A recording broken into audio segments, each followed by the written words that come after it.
Hey everyone, welcome back.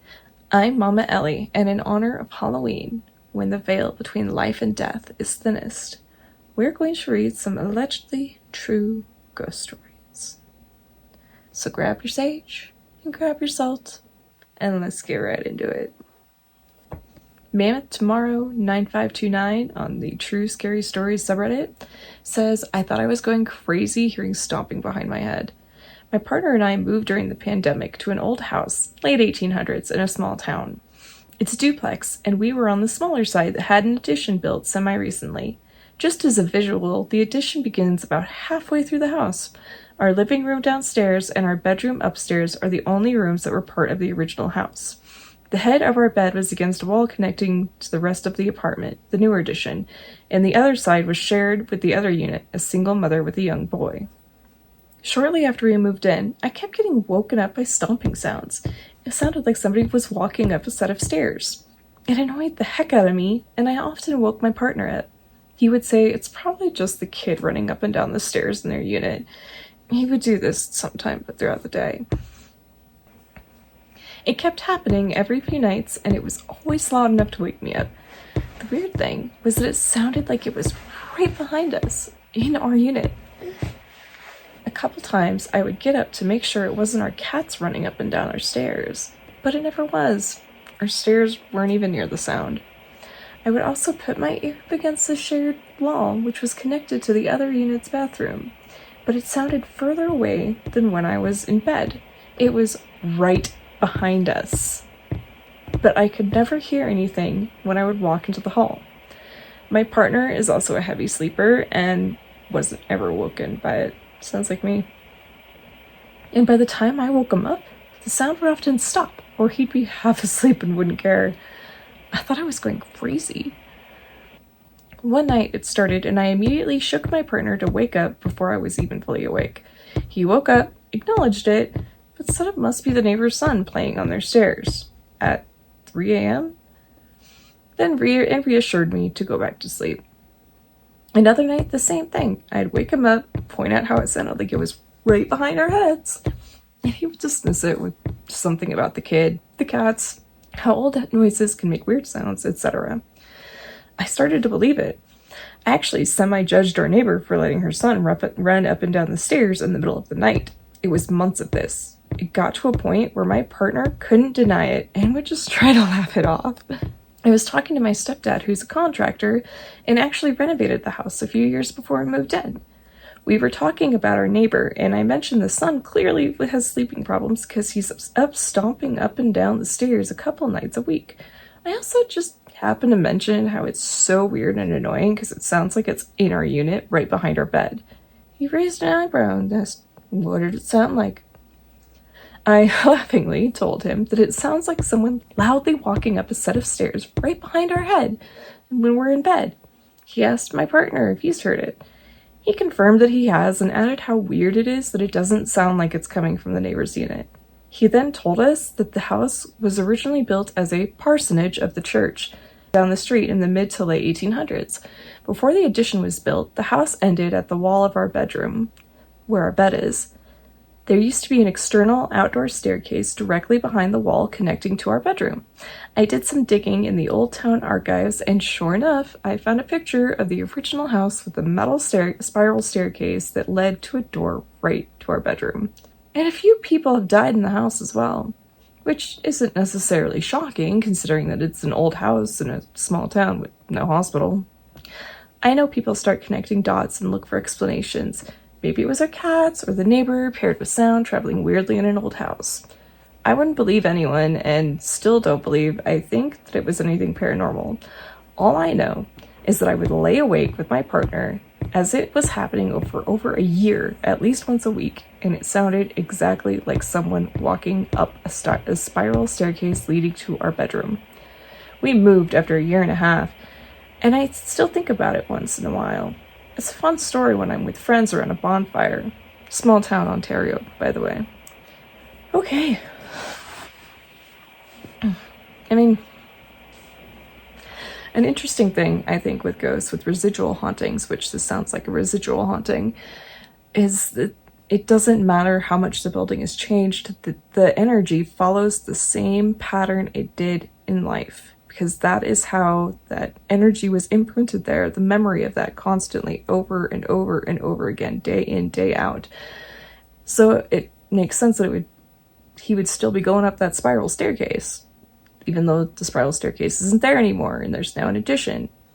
It's the same reason you'll see, if you see a ghost go through a wall when the doorway is like right next to it, it's just they're following the same patterns that they always have. It's just a tape recording, basically. It's a loop. It's kind of cool though. It's kind of fascinating, but it would make it very difficult to sleep. I suggest headphones, maybe? Just a thought. It was a nice little lighthearted one to start us off, huh? Tails the Fox 8 on the True Scary Stories subreddit says, a figure with beady eyes watched us from an upstairs window. No, thank you. A few years ago, 2020, 2021 maybe, when I was about 11 years old, oh, I feel old, me and some other kids were playing in the driveway. For context, I live in a townhouse sort of setup, which means a bunch of houses bunched together side by side into one long building. The driveway was behind one of these long big buildings, and the back windows of each house could look down upon the driveway. Me and a bunch of other kids around my age who lived around there were playing and hanging out in and around the driveway. Typical. I can't remember what it was we were doing, but whatever it was eventually led to a glass bottle being broken in the middle of the driveway. This wasn't good, since broken glass could easily pop the tires of oncoming cars, so the others started cleaning up all around the shards and putting it in the dumpster at the end of the driveway. I was just walking along, watching, since I wasn't involved in the breaking of the bottle. It's not my problem, I'm just gonna watch. After we had put all the shards in the dumpster, we headed back down the driveway to continue whatever it was we were doing. As we were heading down the driveway, however, I just happened to look up at the window of one of the houses, about 2 away from my own. When I looked, I saw something that would stick with me for the next 4 years up until this very day. There was a strange figure watching us from the window. It was a bit humanoid, but the strange thing about it was the head/face.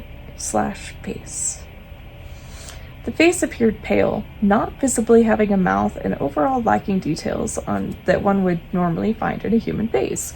It seemed to have a nose, but there were no visible nostrils. Voldemort? Just a lump where the nose would be. It is Voldemort. The eyes were small, beady, and doll-like, almost like one of those weird photoshops from the 2010s of cartoon characters in real life. I remember it to be bald. However, I could be wrong. Almost as soon as I noticed it, it seemed to notice me, and it quickly closed the curtains and vanished. I proceeded to tell everyone about what I had seen, and they were all pretty creeped out by it. It has stuck with me ever since. The more I've thought about it, the more I think it may be since I was looking at it for so little time. Maybe in the split second it was within my view, my brain didn't have enough time to make out all the details. So maybe it was just an average-looking person wondering what the glass breaking sound was. I don't know. It was still quite a creepy occurrence, and it left me scared for a few days after knowing the house I saw it in was ever so close to mine. For those who are going to ask, no, I will not share the location of this encounter for the sake of my own privacy. It sounds like a smart idea. Sounds like you got Voldemort hanging out in the townhouses, like, legit. That's all I could think of. That's all I could think of. It's just Voldemort standing there watching. The boy. Yeah. But that's pretty creepy. I mean, it definitely could be a trick of the brain, though, because you looked at it so fast, but just, did it ever... I'm assuming nothing like that ever happened again, so yeah. Could be Voldemort. Could be your mind playing tricks. Spider on the Wall on the True Scary Stories subreddit said, I thought we only had one ghost. Halloween is coming up, and it had me thinking about a story from when I was younger that I guess I sort of forgot about until recently. For some context, I grew up in a rented house that had farmland. The owner of the land came often as he had a home on the property that he considered a sort of vacation home. He liked me and my sister and let us run around the property without issues. Even let us into the barn as long as we didn't mess with anything. We went in and out of the barn from time to time, playing hide and seek and such, until we started hearing weird noises. My sister was fairly young, and I was a jerk older sister, like all of them, that liked to scare her, so I told her there was a ghost. She pretty much refused to go into the barn after that, at least for a few years. To be fair, I did think there was a ghost on the property. Sometimes weird things happened without any explanation, like our dog would bark at nothing. They all do that. Could be a leaf, could be someone sneezing next county over. The chickens would get spooked randomly. Doors opening and shutting on their own. Especially this one gate with a specific type of latch that most of my friends had a hard time figuring out how to open when they came over. To say the least, it didn't just push open. My mom always calls the angel and demons. She's pretty religious, so she refused to call it a ghost. I just called it our ghost. It was harmless, honestly, and didn't really mess with us in ways that seemed harmful at all. Sometimes I even thought it was looking out for us. We had cats that ran off from time to time, but somehow always made their way back home. Or when my dad's truck door slammed, making him jump when there was a rattlesnake under his car, basically saving him from getting bitten. Sounds like an awesome ghost. Even this one time, the fridge door opened when I was home alone, making me look out the window next to it, seeing an accident on the road near our house. The story isn't about that ghost, though. This is about one I didn't know we had, until we did something dumb. One week, my cousins were visiting. They liked our property, and I was really into the whole ghost hunting thing. Me too, bro. So I told them our barn was haunted. Being the kids we were, my sister, my cousins, and me all decided to take a ghost hunting trip to the barn at night. Great idea. We snuck out of the house with some flashlights, my Polaroid, and my crappy old phone, and headed to the barn. My cousins were rambunctious, to say the least. Both grew up in a household with few rules and kinda got away with a lot. So when I told them not to touch anything in the barn, they didn't listen. As soon as we got inside, they were jumping up on the hay and messing around on the old tractor. I tried my best to get them to stop, but they didn't listen, so I gave up fairly quickly. This is an older barn, and it had a second level too, where the hay used to be stored. Now it's basically a big empty space. So we headed up there and sat everyone down. I decided to attempt to talk to the ghost. Don't do that. Unless you know what you're doing, please don't do that. Unprotected seances? No. And don't ever let me catch you using a Ouija board. No. So many stories where their house wasn't haunted, and now it is, and it's awful, started off with, so this one night my friends and I were playing with a Ouija board. It never ends well. It doesn't end well. You don't know who you're talking to. You don't know. Anyway. I figured it could be our harmless ghost that would maybe shut a door or something, but that just didn't happen. Nothing happened, actually. I tried to do the whole, if there is someone here besides us, let yourself be known. And there was nothing. The thing I didn't realize until later is that there was actually nothing. No noise from the road nearby, or the normal animal chatter. It was dead silent. I decided it was a bust, and we would go back to the house and go to sleep. My sister was still in grade school and was looking pretty tired, so I started pushing everyone out onto the stairs, being the last one to leave the upper floor. That's when I felt a chill go up my spine. I had a really uneasy feeling of being watched, so I turned around, flashing my light into the darkness. Not seeing anything, I decided to snap a picture with my Polaroid. I'm one of those. As I thought the dark room being illuminated by my flashlight looked kind of creepy and cool. I was in middle school and wanted to show off that I went into a scary place that night. Silly, I know. I get it. Let's face it, adults still want to be like, look, I made it into the scary place and I stayed this long. That's why we do it. I walked down the stairs behind everyone, shaking the photo for it to develop. One of my cousins at the bottom of the stairs stopped, with everyone talking about a bug she spotted on the wall or something. I looked at the photo and it stopped in my tracks. I honestly wasn't sure it would develop at all, but it did. And I saw a shadow in the corner that I hadn't seen. It looked like 2 feet poking out in the darkness. Ooh. I snapped out of it and told everyone to be quiet and start pushing them out of the barn. They were asking me what was wrong, and I told them, shut up. We all heard it, the sounds of footsteps above us. It sounded like boots hitting the wooden floors. Honestly, I think we were all too scared to move for a moment. That was until they got faster and closer to the stairs. I shoved my cousins and picked my sister up, bolting out of the barn and slamming the door, locking it. I heard a loud thud and the door shook hard like someone was trying to push against it to shove it open. We all ran like hell. My sister went bawling her eyes out to my dad, waking both my parents.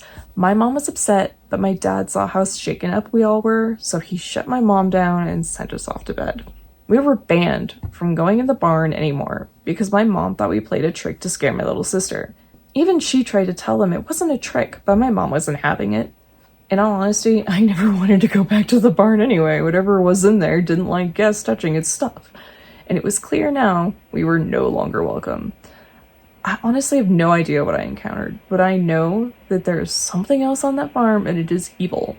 I don't know why, but I just had this feeling if I ever stepped foot in there again, I would end up hurt or worse. I took my senior photos outside of the barn and even felt like that was too close. Yeah, you can always just feel when an area just becomes hostile, when it doesn't want you there anymore. Maybe it didn't want you there before, but you just never messed with its stuff before, but now it's like, nope, get out, never come back. And you listened, which is good. We got some comments. Honestly, it's like very few of these stories actually have a lot of comments, but this one has comments, so yay. Zinnies said, what did you do with the Polaroid? OP said, I showed my dad and he took it and said it was a trick of the light. I asked him about it later and he said he lost it.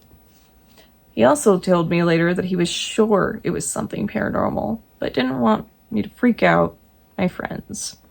Blue and Shield said, great story, scary. Oh my god. How long after graduating did your parents not live there anymore? Or do you still live there and just still don't go into the barn? What if you really had to get into the barn? Like, I don't know, if the house burned, you had to sleep in the barn for a night. Take a shot for every time they said barn. OP says, my family still lives there. I don't anymore. I moved in with my grandparents for college and later moved out of state, but the barn is still there. And I think I'd rather sleep in my car than that place. It is old and creepy AF, for one. And two, that thing, I actually wanted to hurt us. Like, I heard something slam into the barn door trying to get us. The barn is also far enough from the house. I didn't really have any reason to go near it unless I needed to go past it to get to the further parts of the property. Dude, that is just trippy and a half. But, you know, some people would keep pushing their luck. Zach Bagans would push his luck. Right? But you listened to the warning, the get the pick out kind of warning, the GTFO. And it's like, I think as long as you listen to that, you'll be good. But if your parents ever sell the property, maybe pass on the message. I don't know if they'll believe you or if they'll just like look at you like you're crazy, but I would try anyway. This was actually supposed to be the final story, but I'm making a lot better time than I was expecting to make on this, so I might add another one at the end. But this one is a bit of a long one, but it also seems super interesting. I don't know, there's something about really long stories just in general that suck me in. Like, yes, tell me everything, please. Alrighty. On the Paranormal Encounters subreddit, we've got Kid Galaxy 19. Our winter trip to the cabin. I had commented on a previous post a week ago, and it seems my comment was too long. To those curious, sorry for the wait. Also, this is incredibly lengthy. There are 2 parts that seem connected. The first part is our creepy encounter in the middle of nowhere, and the second one is an accident we swear was caused by the negative energy we encountered before we made it to the cabin. You know what? That happens, like, it does. I've had seemingly disconnected events that are actually connected happen, and you always, like, look back and you go, wait, dots connecting, oh my god. It still vividly sticks with me, especially the second part of the story. I've always been a tad sensitive to the mystical and weird, paranormal. In my best Golden Girls Sophia voice. Picture this, Connecticut, middle of winter in January 2008. We had just gotten lots of snow. Me and 4 other friends have been working hard at our small community. I can't keep doing that. I'm pretty sure I'm doing it wrong. I'm sorry. Me and 4 other friends have been working hard at our small community college, and we wanted something to do over winter break. We end up finding a cute little cabin on a lake up near Orient, Maine. And after much fuss from our parents, we put our money down and started getting ready for the road trip. Keep in mind, this was before the shift from MapQuest to the common use of GPS, TomToms, etc., and before my cell phone was attached to my hip. We found directions on MapQuest and set off on our first taste of freedom in a while. Oh my god, MapQuest. For those of you far too young, basically, between paper maps you could buy anywhere that you literally cannot find anywhere now, and GPS on your phone, lived a nice little time period where you had to look up the map online, look up the directions online, and then print it out or write it down. You could print out a copy of the map. You could even print out, like, you could try to get like little images of each section of the map with each direction. So you were just sitting there with your map in one hand and the steering wheel in the other, and you might be driving, in this scenario, driving alone, because not everybody had everybody around with them, and you're all like, you're sitting there trying to drive, trying to read, what is that exit again? What is that? Oh god, learn to drive. All right, what does this say again? I mean, if you had somebody else with you, it'd be a lot easier, but you didn't always have somebody else with you. It was a pain in the butt, and I don't miss it. I don't miss paper maps, and I don't miss having to print the maps off and make my own paper maps. I know. It's called progress. All right. Tangent over. We packed into my friend's small red Acura and drove the 8+ hours from Connecticut after our last college course around 2 p.m.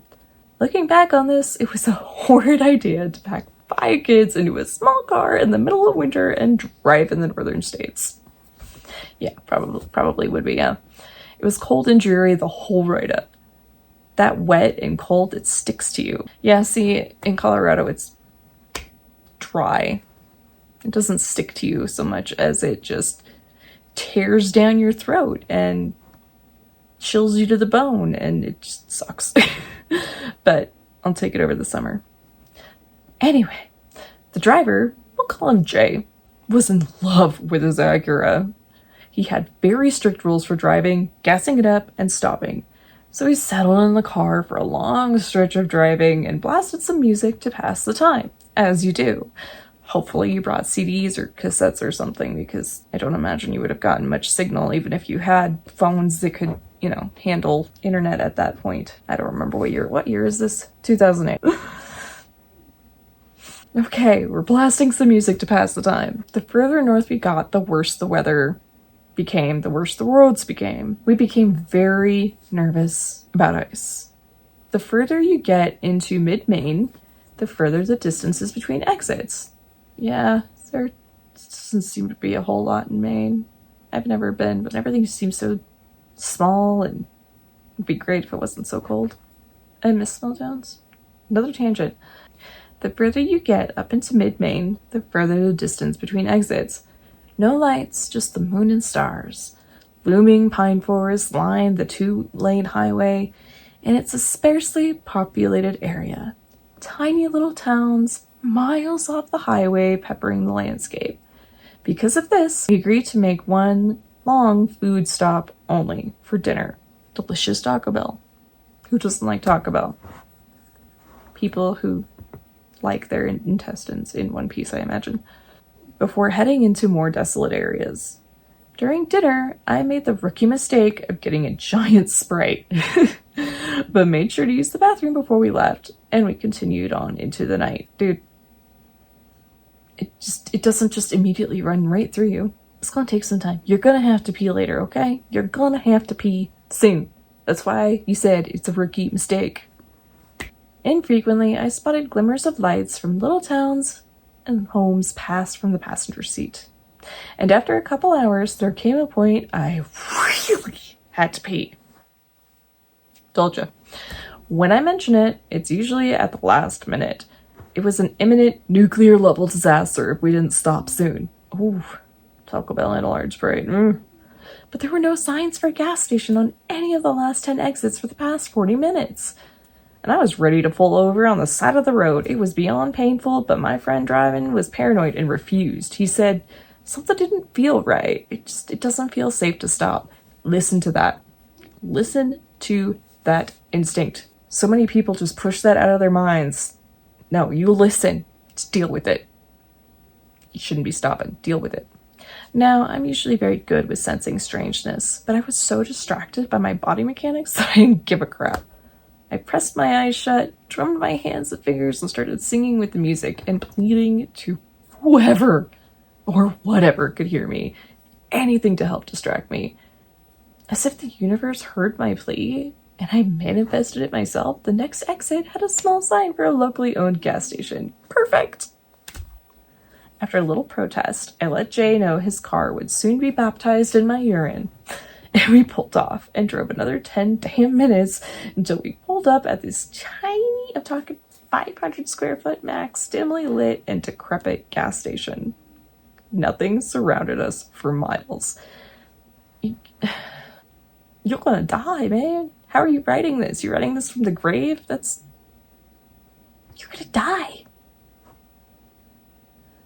There was a large paved area that surrounded this small building, seemingly to make it easier for larger trucks with small trailers to pull around the back.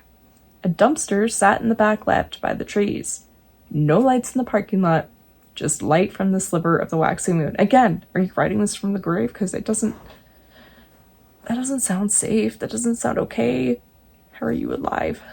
This isn't about ghosts anymore. This is about highway roadside serial killers. Inside the shop were 2 green fluorescent lights, but they barely reached the 2 old pumps outside. It seemed like the darkness was encroaching on the sickly-looking gas station, ready to swallow it. The moonlight didn't seem to touch it. The creepy feeling we had all started to talk about was growing stronger. We chalked it up to unfamiliar territory, and the fact that it was the dead of winter in the middle of the night. No, listen. Listen to your instincts, people. Listen to your instincts. Intuition is not just some woo-woo, new agey crap, okay? It is something that is deeply set into your DNA. You must listen to it. Please listen to it. I teleported out of the passenger seat and inside, barely getting out the word bathroom, when the tired, middle-aged attendant slowly reached for the keys and tossed them to me. Not saying a word, crooked his hand pointing to the outside corner of the small building. Into the dark, to the back of the building. My stomach got that quick anxiety pang. You're gonna be doing a lot more than peeing. I strongly remember having such an uneasy feeling about going back there. As I ran back out the door, I demanded everyone come back and stand outside and wait for me. For safety and company, my boyfriend obliged, and the others, understandably, stayed in the car. I'm not going to follow you and pee with you. What are you doing? No, just guard the car. That's guard the car.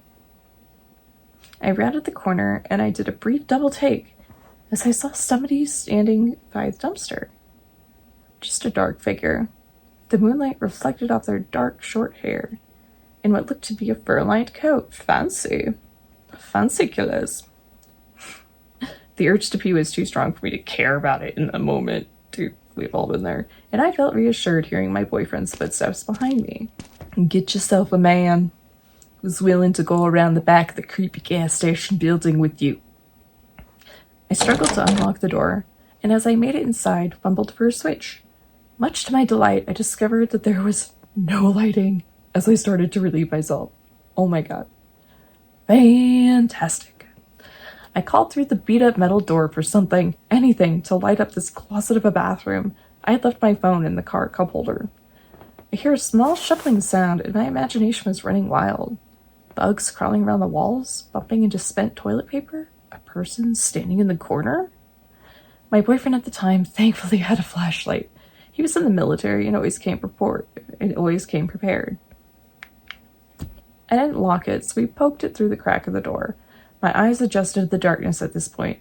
I remember seeing the treetops, the starry night and all its beauty, and some dark mass by the dumpster again, through the crack, before clicking on the light, which blinded me. My sixth sense, for lack of a better term, was starting to become more prevalent now that I started to get physical relief. I kept telling myself it's just an unfamiliar area in the dead of night. I felt overall unwelcome and felt the need to rush. I just remember that unwelcome feeling vividly. Again, listen. Just pee and run. I recall my boyfriend had asked if I was almost done, to which I replied I was not even close. I heard some talking getting closer.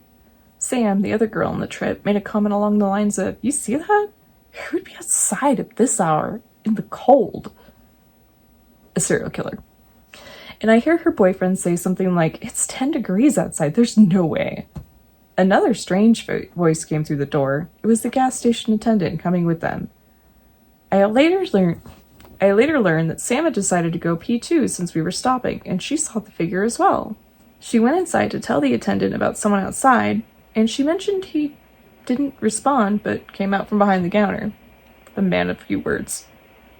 As I was finishing buttoning up my jeans, feeling a million times better, I swear I heard a breath in my ear. As corny as it sounds, it just went. Even though I had this deep pit of fear, unease growing in my gut ever since we arrived, in the moment I convinced myself it was just me shuffling around on this dirty tile. Though I know I didn't move my feet. Whew. Dirt crunching softly does not sound like a human breath. Even as I type this, my whole body is chilling up. Dude, my whole body, like, did you see me? I was tensing up, like, oh my god. By the way, you were a fantastic writer. I immediately raised the flashlight up to the mirror that was fogged with age and soap scum. Nope, don't do it. No one was behind me. Oh, thank God. I was ready to hit the road and get the F out of here. I flung open the door and booked it through my boyfriend, Sam, her boyfriend, and the attendant, who was standing a bit hunched near them. Odd. I scanned the empty pavement. There seemed to be this lingering darkness hanging around the forest line where it met the parking lot. I turned to the dumpster, and no one was there. It should have been reassuring, but it ended up freaking me out even more. I mean, yeah, where did it go? Where'd it go? Like, where? I like it better if you can see where something is at. Once it disappears, game over. I think we should go. Sam, do you really have to pee? I asked. I remember she looked uncomfortable. They all did. It was like the attendant was trying to block us from rounding the corner to get to the front of the store. Or keep us in the area so something could sneak up on us and attack us. I got that threatening feeling. In hindsight, maybe he was trying to make sure we didn't trash anything? I heard Jay start up the Acura and gave the attendant a wide berth. He wasn't saying anything, wasn't looking at us. I swear the darkness that seemed to be devouring the light from the shop earlier was emanating off or around him. You know, when you just tell somebody who has bad intentions, everything screamed in me it was time to go. Yeah. Sam and everyone picked up on the hint and rushed to the pumps, piling into the car as fast as we could and pulling out. We laughed about it once we were 20 minutes away. down one of the main freeways. We made it to the cabin and enjoyed our first night there. And the story ended there happily ever after. No. Now we come to the second part of the story. It was the next day. We had brought some snacks and cereal, but after effing around, enjoying the frozen lake, and watching movies all day, we quickly realized we needed more sustenance and had asked one of the neighboring cabins if there was a town nearby where we could get supplies and food. The neighbor told us about a Walmart or someplace up Route 1 to Holton. Hey! A Walmart out in the middle of nowhere. That's lucky. It took forever to get a Walmart out in the middle of nowhere where I used to live. The populated town was almost an hour away. The neighbors said to just drive straight for about 45 minutes and you'll be downtown before you know it. I don't know why I've got like a Western accent for Maine, but yeah, whatever. Or is it? Just whatever.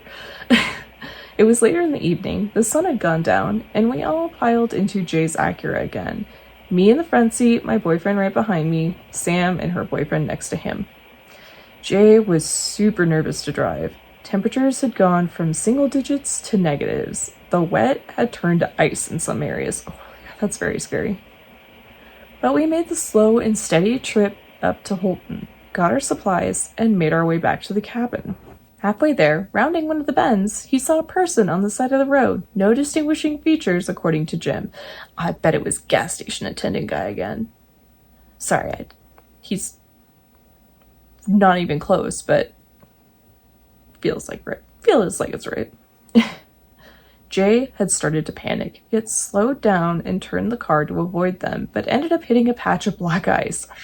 Next thing we know, we are spinning out of control slowly off the road. I remember putting my foot up on the dash and my hand up on the ceiling as we hit a telephone pole with my passenger door. Ooh, terrifying. We descended into the snow-covered ditch, mostly unharmed, discovering later, as we were told by good Samaritans, that we were 10 feet away from landing in a river. Yikes.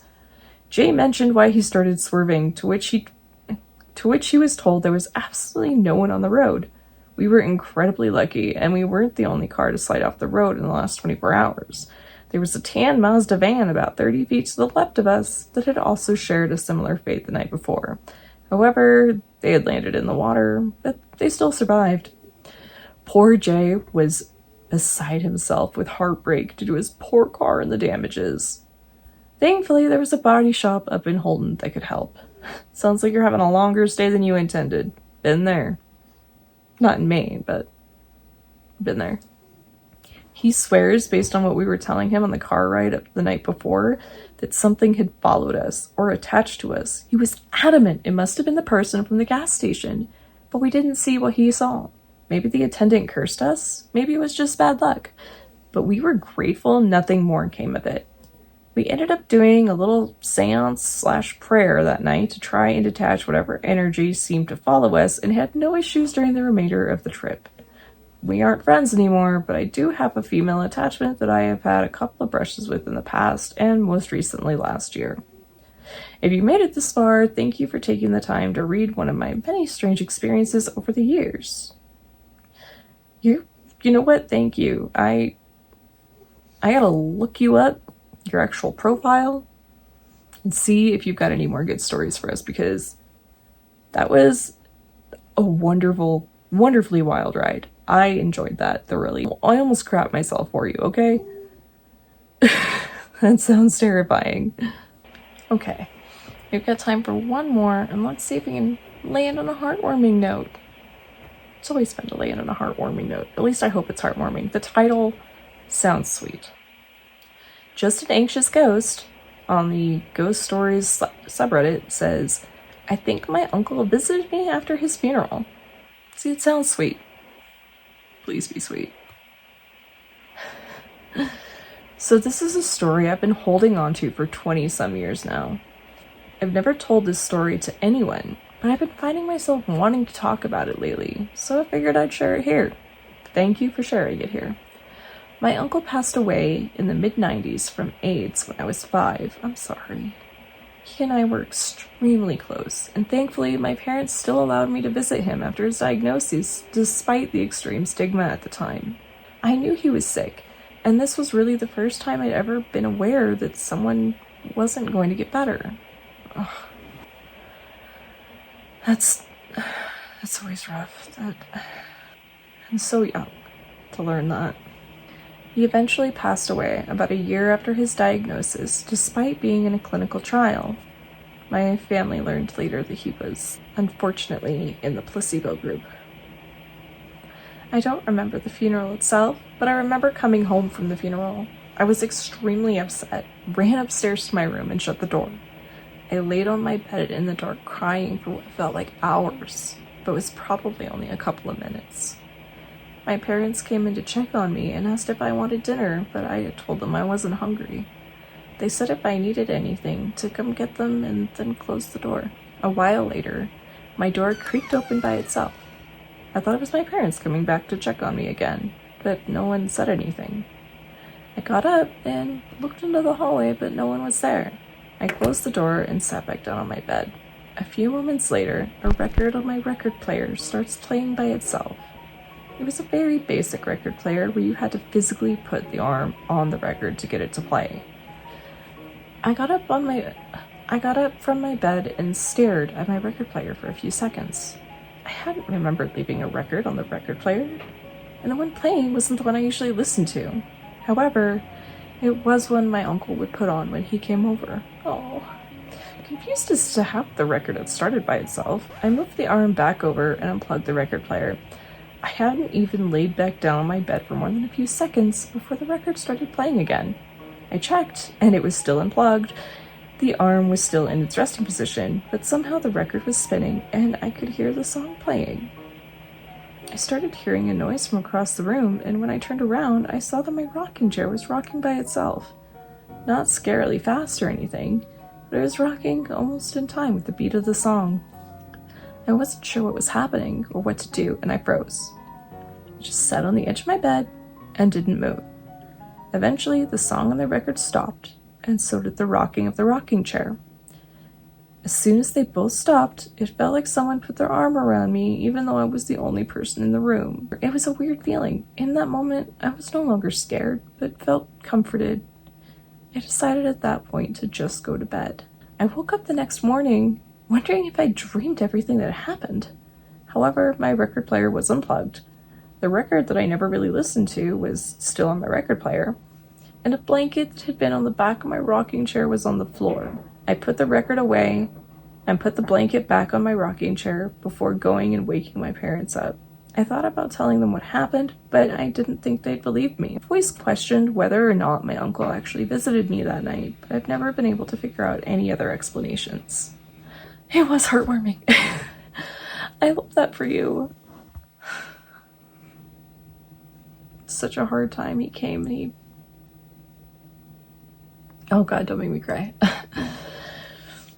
He came to comfort you and say goodbye.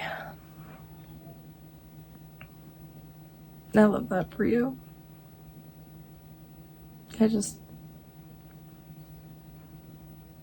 I like on the first reaction would be, oh my God, what's going on? And freaking out a little bit, right? But then like just putting your arm around you and comforting you. That really is so sweet. I love it. And it sounds like a fantastic way to end this video with a nice heartwarming story of a beautiful goodbye. Thank you so much for sitting with me as we read these true ghost stories. I hope you'll join me again later for more videos. Go ahead and hit subscribe if you want to do that so you don't miss out on anything. If you like the video, please drop a like. Guys, it really helps me when you like and subscribe, and it takes almost no effort. Anyway, I hope any ghostly encounters you have are heartwarming and not terrifying, unless you want it to be terrifying, and then that's on you. Bye.